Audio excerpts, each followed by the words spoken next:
Instructions. You will hear a number of different recordings, and you will have to answer questions on what you hear. There will be time for you to read the instructions and questions, and you will have a chance to check your work. All the recordings will be played once only.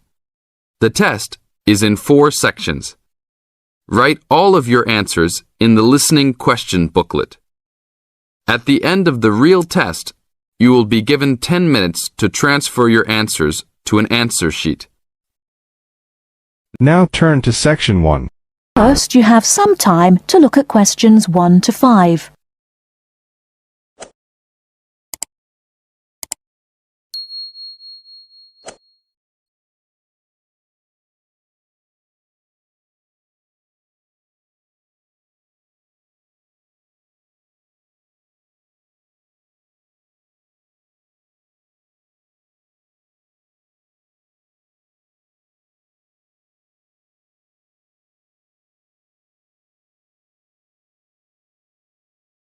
Now we shall begin. You should answer the questions as you listen, because you will not hear the recording a second time. Listen carefully and answer questions 1 to 5. Kingsbury College, can I help you? Oh, hello. I'm ringing to find out about one of your courses. Yes. Is that a daytime or an evening course? Evening. Right. I'll just get a few details from you, if I may. Fine. Could I have your full name, first of all? It's Peter Wright. That's W-R-I-G-H-T. OK. And I don't need to know your exact age, but can you tell me which of these age groups you belong to? 18 to 25, 26 to 35, 36 to 45, or over 45? 18 to 25. Fine. And do you have a job, or are you a full-time student? I'm an accountant. I just do courses in my spare time for interest. OK. Right. And your address, Mr. Wright? It's 11 Forest Road. F-O-R-E-S-T? Yes. Is that in Kingsbury? Yes, it is. I'm just down the road here. And do you have a phone number? It's 992-471. That's my home number. I haven't got a work number. That's fine. We probably won't need it. Before you hear the rest of the conversation, you have some time to look at questions 6 to 10.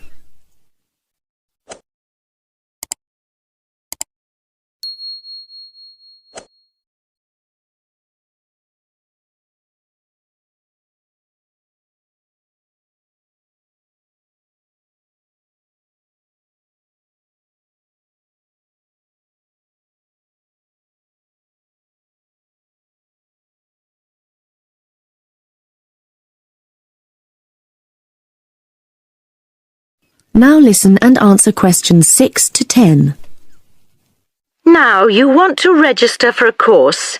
Yes, cookery. Do you happen to know the exact title of the course? We've got Thai cookery on Wednesdays, or Mexican cookery on Fridays, or... Mexican. I'd like to do both, but I'm busy on Wednesdays. OK.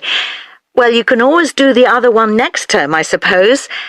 Now, do you know when it begins? Is it the 26th of March? That's right. And it's £45 in total. That's including the ingredients. How would you like to pay? Card? Cash? Can I send a cheque? You can, yes, as long as it arrives at least 1 week before the start of the course. OK. And I'll just give you a reference number. If you could make a note of it and write it on the back. Yes? It's CZ943. Yes, got that. Good. Well, there's just one last question. Do you have any special requirements that I should make a note of? Yes, there is one thing. I use a wheelchair. Right, so you need to have access for that. OK. Don't worry, your room is on the ground floor and I'll make sure there are no steps involved. We can always put a ramp in. Thanks. So, we look forward to seeing you on the 26th of March. That is the end of part 1. You now have half a minute to check your answers.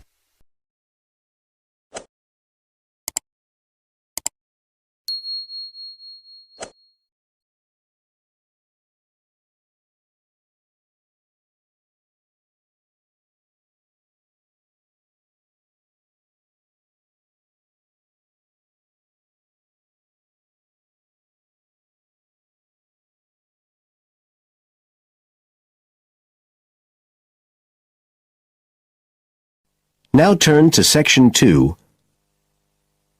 Section 2.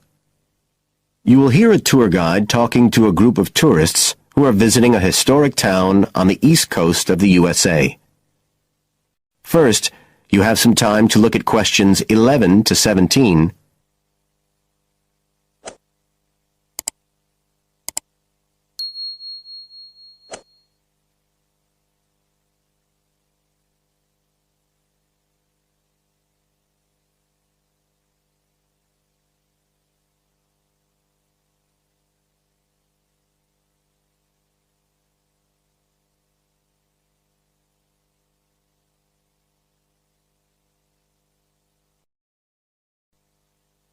Now listen carefully and answer questions 11 to 17. Right. So here we are in Fairhaven, and we have a couple of hours to spend in this historic center before we carry on to our motel. And as you'll know from the itinerary of our trip, we're visiting Fairhaven because of its historical links with a man called Manjiro Nakahama. So I'll begin by giving you a brief overview of his life, and then you can explore the town at your leisure. Well, Manjiro Nakahama, as he was then known, was born in 1827 in a village by the sea in what is now Toshishimizu in Japan. And like many people in that town, he became a fisherman when he was just a youngster. One day in 1841, when he was just 14 years old, he and some others were fishing far off the coast of Japan when they were caught in a storm and shipwrecked on a small deserted island. They had to wait for 6 months before they were rescued by an American whale ship that had stopped at the island by chance. 4 of the 5 Japanese were put ashore in Hawaii, but Manjiro had become friends with the captain, William Whitfield, who came from the town of Fairhaven, where we are now, and he chose to remain aboard and to return with the boat to the USA. So Manjiro unwittingly became the first Japanese ever to set foot on American soil. He came back right here to Fairhaven with Whitfield and stayed with the Whitfield family, who paid for his education here in the town. He studied mathematics and geography, as well as shipbuilding and navigation. But he missed his mother and his own country, and eventually he went back to Japan, where he had a responsible position as a university teacher, and also served an invaluable role as interpreter during the initiation of relations between Japan and the United States in the middle of the 19th century. But the most interesting thing is that the links between Toshishimizu and Fairhaven have remained and grown stronger over the years, in spite of the distance between them. And in fact, the 2 places now have the official status of sister cities. Both places are ports, so in fact the inhabitants have a lot in common. There have been a number of visits by the inhabitants of Toshishimizu, in particular at the time of the festival, which is held every 2 years here in Fairhaven to celebrate the life and achievements of John Manjiro. It takes place in the fall, and there's an ever-growing program including drumming, singing, martial arts, and stalls selling Japanese and American food. So if you're going to be in the region around then, it's really worth a visit. Before you hear the rest of the talk, you have some time to look at questions 18 to 20.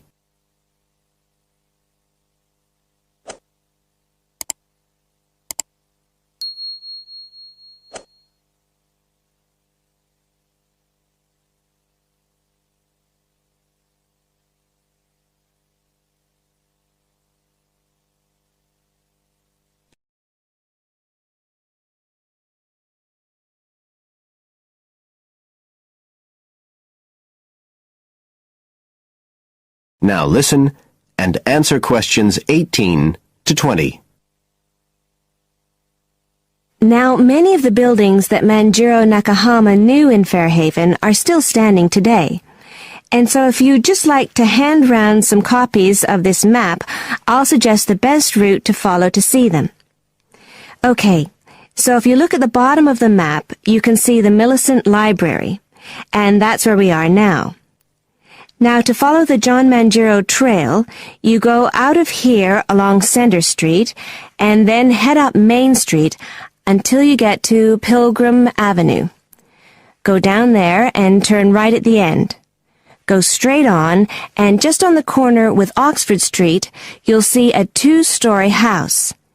This is the Whitfield family house, and this is where Manjiro first stayed when he came to Fairhaven.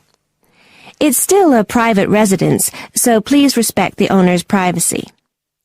Okay, now if you carry on along Oxford Street, then turn left at the end, you'll come to North Street, and about halfway down there is what's known as Old Oxford School.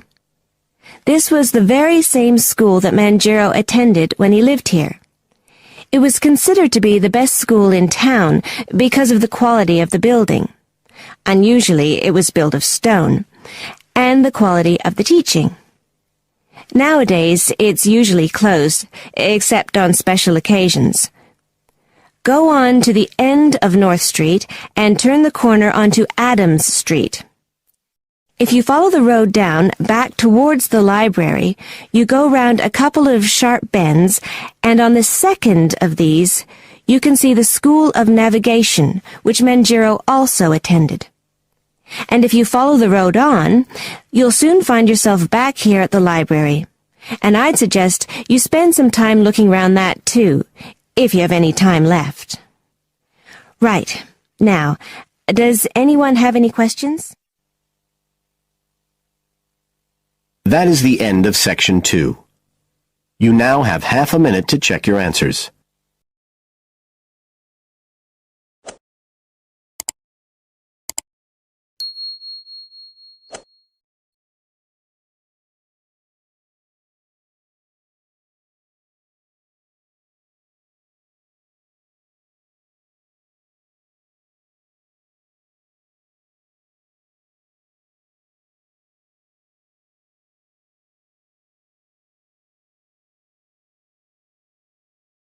Now turns to Part 3.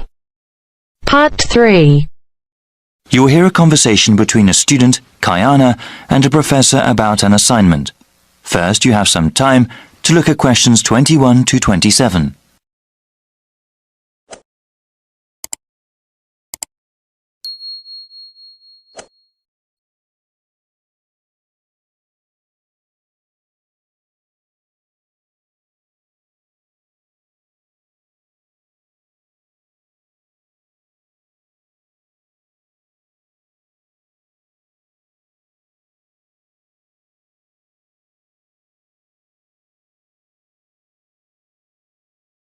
Now listen carefully and answer questions 21 to 27. Hi, Dr. Reed. Are you busy right now? Do you mind if I come in for a second? Hey, Kiana. No, I don't mind at all. Thanks. I just wanted to say that I'm enjoying your urban studies course and that I'm having some trouble with the first assignment. Okay, no problem. What do you want to ask? This is my first time writing a paper of this length. All right. What sort of trouble are you running into? Well, writing more than 10 pages is actually turning out to be quite a task. I've been rereading some of the material, and I'm just not sure how to approach the assignment. Yes, it takes some time to get used to academic writing assignments. More time than I expected, really. I also want to do a really good job on the assignment. I don't want to put a half-hearted effort into it. I'm glad to hear that. I'll say that these assignments get easier to manage as time goes on. That's a small relief. I mean, it gets easier to plan the assignment and to organize one's time, but it still takes hard work and a sincere effort to produce a good piece of academic writing. My role is to guide you to the readings I think are the most relevant, and to give you tips on managing your time. Okay, could we talk about the readings then? Sure. We can go over them. I guess I want to ask about the Coal House text first. It seems like a pretty interesting book. But sometimes a bit over the top, no? I would recommend reading just the first part of the book. It's the most relevant to the assignment that I gave you. The rest of the text goes on about a topic we will cover later in the semester. All right, I'll just read the intro then. As for the Peely article, oh, did you read that one? Yes, I accessed it online and then printed it out. Okay. I would recommend you review that again. Also, remember what I said about the Liebskid article? I think you told the class to focus on the research methods, right? Yes. She approaches the problem in an innovative way. Let's see. For the Gary article, I think you should... Let me see. I think it would be best for you to read just the conclusion. Just the conclusion. I see. Yes, I would ask you to read the whole thing, but this way would be more efficient. Speaking of which, you should not bother reading the Wolfson article. Yeah, it didn't seem particularly relevant to the topic. Let's see. Any other reading you wanted to talk about? Let me see. Yes, the Cudler article.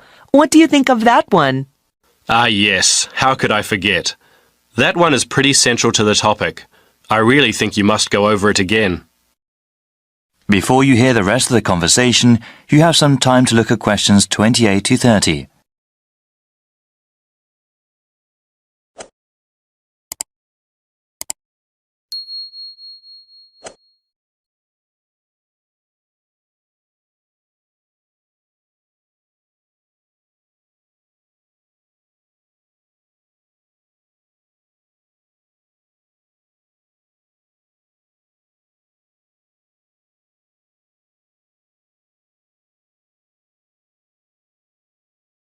Now listen and answer questions 28 to 30. All right. Is there anything else you wanted to ask about? Yes, I wanted to ask about the line graph that you provided. It seems that the legend identifying the different parts is not there. Ah, it must not have been photocopied correctly. Here, let me explain them. They all represent percentages of the population in Manassas, okay? Line 1 here at the top is the percentage of people who were born in a foreign country. Born outside the country. Okay, and this one? The next line down, line 2 refers to the percentage of people with citizenship. All right, got it. Those making a middle-class wage are represented by the 5th line down. Okay, middle-class wage earners. And the line number 4? That is the percentage of people with a college education or higher. All right, and the one in the middle? That one is the percentage of population who are married and have children. Got it. Thank you so much, Dr. Reed. I really appreciate your help.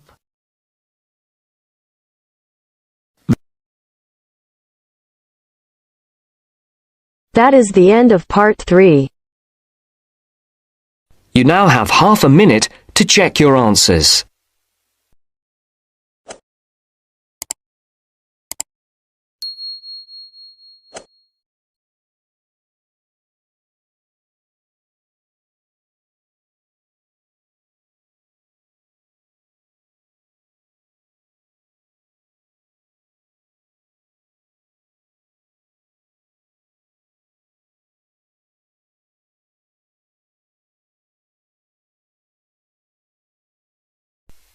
Now turns to part 4.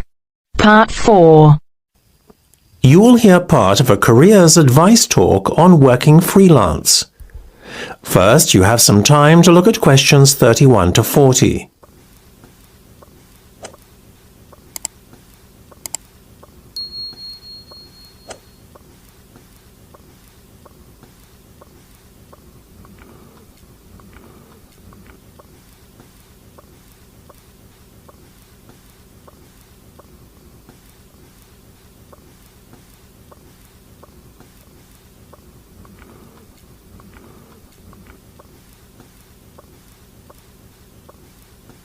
Now listen carefully and answer questions 31 to 40. Working for an employer in a 9-to-5 job has long been the accepted norm. However, this could soon be set to change. A rising level of unemployment, combined with a sense of disillusionment amongst employees with their workaday lives, is at the root of this modern-day revolution in the workplace. Now, there is a growing trend amongst people of all ages and from all walks of life to opt for freelance work rather than working for an employer. It sounds a risky option and a potentially stressful one, but on the whole, the benefits of freelancing seem to vastly outweigh those of working for someone else. In fact, recent research has shown that those who quit their jobs to work for themselves are the country's happiest and most productive workers. A study conducted by Dr. Jonathan Sapsed from Brighton University's Business School, in conjunction with the Arts and Humanities Research Council, looked at a total of 304 freelancers who were pursuing a range of professions in southern England. They found that, far from struggling to get by, many were not only doing well, but excelling in their new professions. So, what are the advantages of freelancing? Well, there are many. One of the most obvious benefits is not having to be answerable to a boss and having to face criticism or unfair demands. In addition, not being based in an office or shared workplace with competitive or difficult colleagues is another bonus. But what is probably the most attractive pull of working freelance is the freedom to determine your own work schedule. You are no longer at the mercy of a timetable dictated to you by your employer. If you have family commitments, these can easily be fitted around your working hours. Furthermore, if you have an off day one day, it's easy to make up time another day without having to face your employer's wrath when you are being less productive than usual.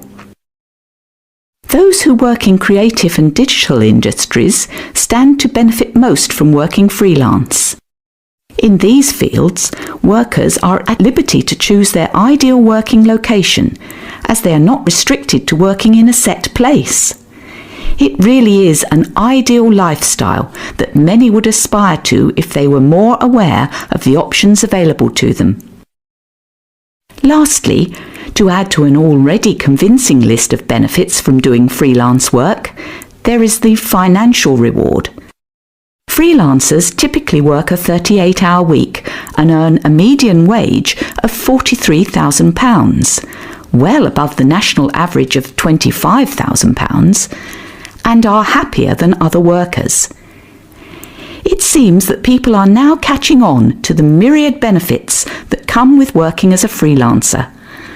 Currently, there are about 31 million people in work in Britain, and already 4.6 million are self-employed, thereby displaying the vitality of the freelance economy. In fact, so popular is freelancing becoming that it has even been suggested that the government needs to devise a new tax and other policies to support freelancers. Freelancing would seem to be the future of employment and the way forward. It is certainly well worth considering freelancing if you are doubtful about committing to working in a structured environment. That is the end of part 4. You now have half a minute to check your answers.